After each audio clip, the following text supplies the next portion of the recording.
And we are here today. Good morning. Welcome to today's broadcast. Dr. Joe Blake here with the Actionable Financial Literacy Center, part of Blake Media. And hey, I got some good information to share with you today. As always, I'm glad you're here, my Facebook listeners and also financial literacy listeners, and anybody else who just want to check me out. Appreciate it. Um, So today I'm going to be sharing some information. First thing I want to share, let me share this first. First thing here. A reminder that this is kind of small type. I'm gonna fix that some way one day. Here we go. We're going to have the financial literacy and cash flow event on September 16th from 12 to 2 p.m. It's going to be at the Staybridge Suites as in the Glendale Sports District by the football stadium and everything. But you can go to my website, Actionable Financial Literacy. You get some information there. You can also, if you sign up for my your email address, I can give you a link there as well. And I'll put the link also in the notes here from this video. The event is going to be great. As a matter of fact, I got the team coming over today. We're going to be, going over strategies and make sure we have everything in order for everybody to come and learn and grow. And hey, man, it's going to be fun. I like having fun. Fun and learning at the same time has always been the greatest way to do things. So again, that's going to be September 16th. I know this is the beginning of summer. That's towards the end, but we're going to end that, but begin the next year all at the same time. Like that. All right. So let's go and share that right there. Yep. All right. So what I have for us is a part from a study that I create, a study that I've boom. Here we go. There we go. All right. So there is. Let me preface it first. So I always do reading and understand, other articles and everything. But I have an article that I read, and it's from a professor that's a part of the National Poverty Fellow at the Institute for Research at University of Wisconsin, and she wrote a research paper on the impact of financial education and mandates on younger consumers. Very detailed, very great information, and it just sparked some things as I was reading through it, and it showed what we need to share as much as we need to share as well. And I got a little puzzle, kind of cracked the puzzle that shows what we can do to kind of answer some of the issues that that folks are facing out there. And here we go. So here is the that one. Uh-oh. I had it there, man. Works. There you go. All right. So there's the book. I think I already told everybody. Second one is coming. I already got the title. Working out with my publisher right now. January 2024. That's when it's going to launch. All right. So this is the book we have here. This is Financial Literacy. And and this title kind of says it's the first book in my series of 3, and it's going to highlight. This highlights the need for financial literacy and its importance, because hey, ain't no need of trying to get there, and you can't get there if you don't know how to get the information, what to get the information from. So this is the first model comes out, and again, this is the major one. This is the decision model. You have the knowledge that comes in, and you have the behaviors that we really want to change, because that's the whole thing that happens with it. Inside that model, we have the action items. So you have ethical stewardship, money basic investing, borrowing, and protecting. And those elements, you have to look at those on a monthly basis, quarterly basis, semi-annual basis, looking to change them. All right. Now we have the shopping cart that comes in, and the shopping cart that actually brings in the behavior part of the behavior manifestation there. So behavior, you look at and you take this shopping cart, you go to each stage of the action model. So you look at what economic actions are you producing. If those economic actions are having the right financial effect, and you're looking to see if there's anything monetary flawed in those sort of three questions, two questions, and then you're looking to see if the next step is to see if you're looking to see anything that's unrealistic, and then also if you're able to recreate any of those learning within not only within your circle, but also the community as a whole. Now you use the shopping cart to go through each stage of the action model. Okay, always review. Always like to review because it's been a while. It's been almost a month because I had guests then. The end game to all of this: one, be a financially literate person. So you want to be able to. This encompasses having you have the socioeconomic status to access financial information, making informed decisions, and making and managing your money. So you can gain access to getting that information. Sometimes it's hard to actually do anything if you can't get the information. And if you can't get the information, I mean, it's difficult. So that's the idea is to be able to get the information or know how to get the information. If you can't get the information, then it throws you to the side. The next step after that, or the finishing thing, is you want to become a financially capable person. So financially capable means you have the knowledge, you have the skills, and you have the confidence to make those decisions. You know where to go get it from. Once you got the information, then you got to say, okay, I got it. Bam, let me take advantage of it. Because if you don't have that action element there, it makes no sense. You can have all that knowledge, all that wisdom, all that understanding, and if you're scared to do it, it ain't gonna do no good. No good. A little drink here. Okay. So next principle. Here we're talking about the mandates, and this comes from the research that I did and the article. Now here it says that 25% of all adults use alternative financial services. So and this the article this it was written in 2019. So 5 years from that point, but still, 25 of the people out percent of the people out there use alternative financial services, and their interest rates can be as high as 300%. And we're going to come to some of those alternative financial services, but it's out there.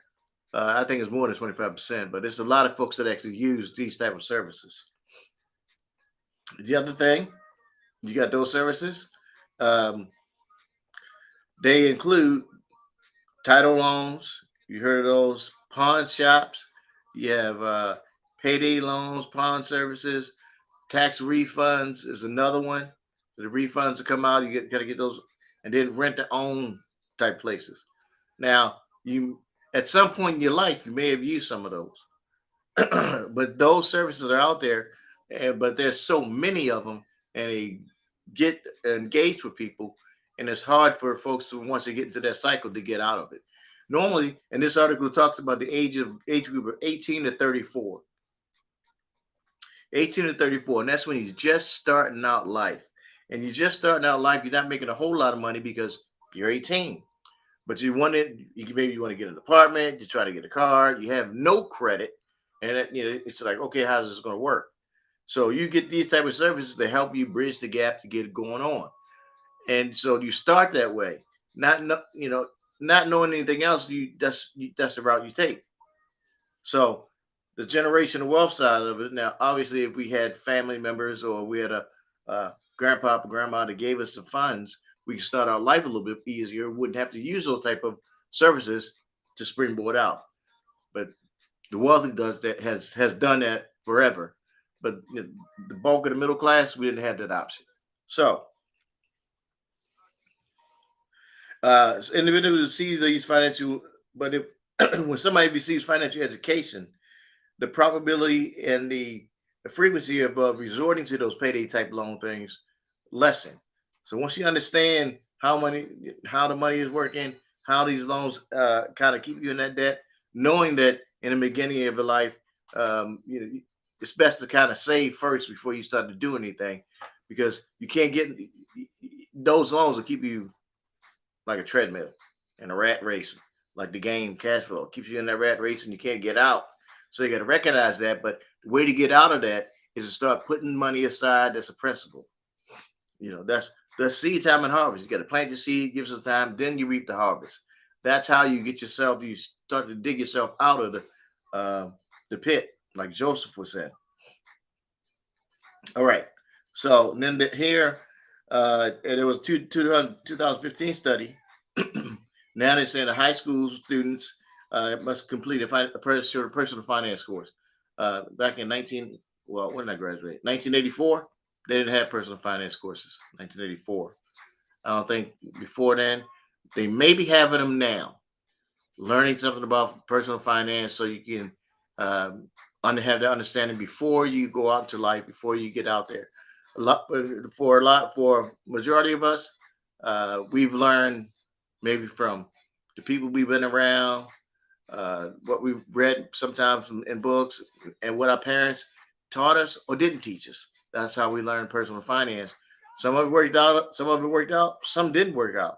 So we just have to be mindful of, okay, hey, that's how I learned this. I don't think it's nothing. There's no right or wrong. It's just how it is, how it happened, what it's how what is it? How the cookie crumbled in life. Now, these are how some of those loans look. You have unsecured debt. Well, that's if you go to the bank. You can go to the bank and get a credit, but that depends on your credit score, right? So if you're 18, you don't really have a positive credit score. And then at 18 to 34, man, you're hustling. You're just getting started, just getting out of your job. You may not have a lot of credibility, so you need things. And if you didn't get an inheritance or get a kickoff in life from your parents or your grandparents to get started, maybe get your apartment, maybe get you some furniture for your apartment, maybe you got a decent car from your parents, something like that. Starting out life is tough. Joining the military can help you out a little bit, but still tough. So people end up, using auto title loans later on down the road, and they payday loans, all different ways to bridge the gap to get them from this paycheck to the next paycheck, and that pervasive way of life from 18 to 34 follows them.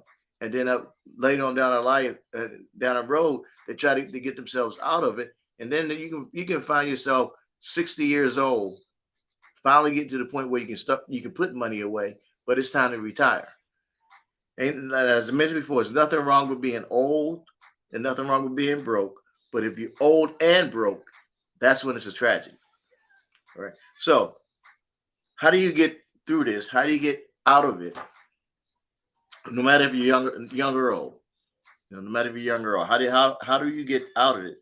Oh, here it is. See, credit scores are not required to use those products. So I want to point it out. That's what makes it easier. People go to those different alternative finance services because there's no credit score.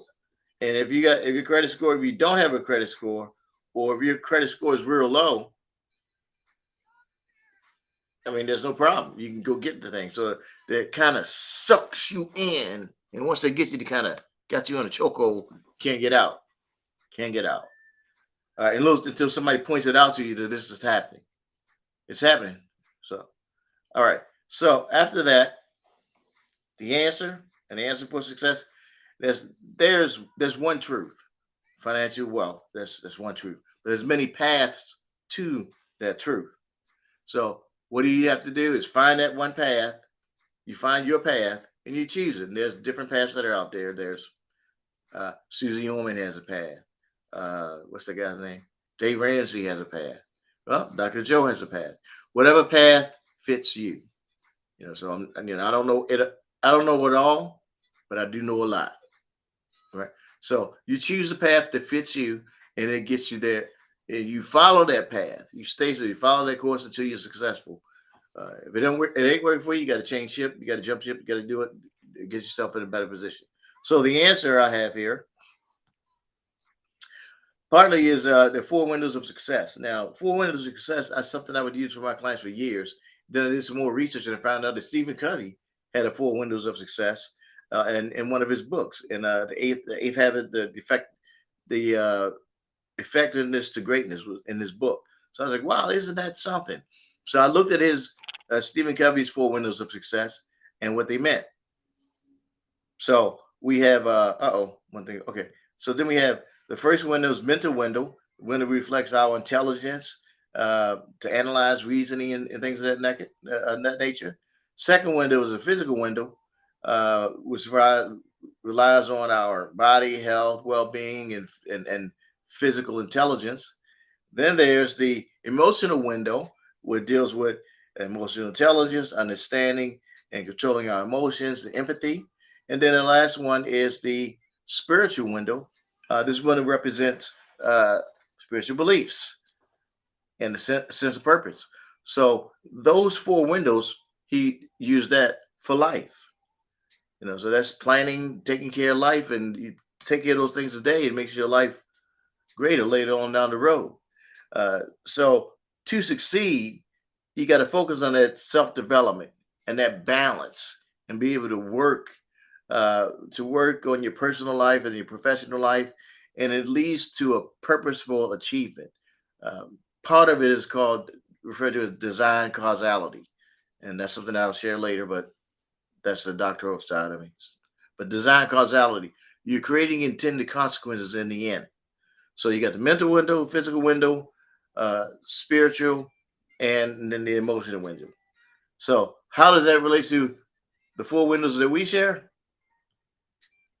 All right. First window is short term. You have a window for a short term fund. You got to set aside 6 to 12 months of your income set aside, because when you change job or lose a job, it can take you 6 months to a year to find another one. Next one is the long-term plan. That's where you have long-term money you set aside. You put the funds in this particular plan, and you take the interest off of that money, and you put it into an account and put the money in the account. The interest supports those lifestyles. So if you want to buy a new car, rent a new house, life insurance, or pay things like that on an annual basis, you put funds in that particular plan. Next one is I Love Me or We Love Us fund. So that's where if you want to travel, you want to shop and things like that, you put funds in that particular one, and you use it. And the fourth one is a retirement that takes 15 to 20 years, and same principle: put money in the account. The interest of the money maintains your lifestyle. So these are the four basic funds that an individual should have, and those funds, there's a plan for the day, and then the main one, the retirement, is a plan for the day, and the other is a plan for tomorrow. So you have to get yourself in a position where you're putting money aside. You got to be able to plant your seed, give it time, reap the harvest. Because doing it the other way, because if you use alternative financial sources, that's you borrowing money, and the word tells us the borrower is servant to the lender. So you borrowing, just making yourself servant to someone else. So you got to plant the seed, save it for your own, so you can have cash to do what you got to do. Now, part of my more in depth of this will be at my seminar. You can come again in September, so I can be more detailed about it. But right here, I got to be brief because short timing. All right. So, and that's how they relate. The mental window is short term, give you peace of mind knowing you gotta have those funds aside. Physical window is like you got this chunk of change over there that you can do with it. Emotional side is I Love Me and We Love Us fund. You have money set aside. You can take trips here, like last year I went to Thailand. This year, yeah, no, that was last year. Yeah, this year I'm hanging tight. Next year we're going to England because my baby boy is over there. Got to go to England. So that's the emotional fund. That's what that the travel. That's what that is for. And then the spiritual one, you retire, you are like in chill status. That's retirement. You're chilling, do what you want to do. There's no stress, struggle. There's stress, struggle, or strain. You're doing it because you love it, and you're helping others out at the same time and benefit from it as well. So those four windows, Stephen Covey's four windows, I found a match. And Great. I like it. All right. So with that, this is the example of the seed time and harvest that I mentioned. 'Cause seed time and harvest, because it shows a picture of the market. There we go. That shows a picture of the market. You plant your seed, you give it some time, then you reap the harvest at the end. You start at the beginning, you may not have much, but the end, your mountain pie grows. And I've seen that. I've been an investment advisor for 29 years now, and I just seen it. Can't nobody tell me. Can't nobody say anything at all to me about does time do it? Yeah, because I've experienced it personally myself. I've experienced it. My wife has experienced it. Hey, you can do it. You put that money, you put it aside, start off small, and then down the road, you be good to go. You can't not do it. You just have to put it within yourself to do it and just ride with it. Plant that seed, give it time, reap the harvest. All right. Next we have again, this is the model. I'm kind of landing the plane now. So landing the plane, getting back to it. So you have the knowledge comes in, you want to change the behaviors. How do you go from knowledge to change the behavior? You got to put things in action, put things in place. And stewardship, basics, investing, borrowing, protecting, and all of those things lead to making a change in your thinking and how you think, what you're trying to do, and changing. Your behaviors are changed when you look at those things on a quarterly, monthly, semi-annual basis. Your behaviors change when you evaluate what you're doing, why you're doing, and if it's making the right effect or sense or sense that you're doing it. And when you find out that those things aren't adding up, the money's not piling up right, or you're not having the right financial effects, then you have to change it. You have to correct and detect the errors in your thinking and your actions so you can change your behaviors and get different results. Because if you keep doing what you keep, because I mentioned before that life will teach you lessons. And those lessons will continue to get harder until you learn them. And you'll know you've learned those lessons once you change your ways. So if you find yourself in that always living from paycheck to paycheck over and over again, that means you haven't learned your lesson. And you'll continue to learn, you can continue to go through that until you learn what's causing it and you stop it and change your way, life gets better. All right. So with that, I think this is almost last that. These are the references that I use. The article. I got some new cards here. This quarter in my teaching for reading and everything, I'm focusing on self discovery. So I'll give you one self discovery, and I'll leave everybody with this because it's important to have those thoughts there about self discovery.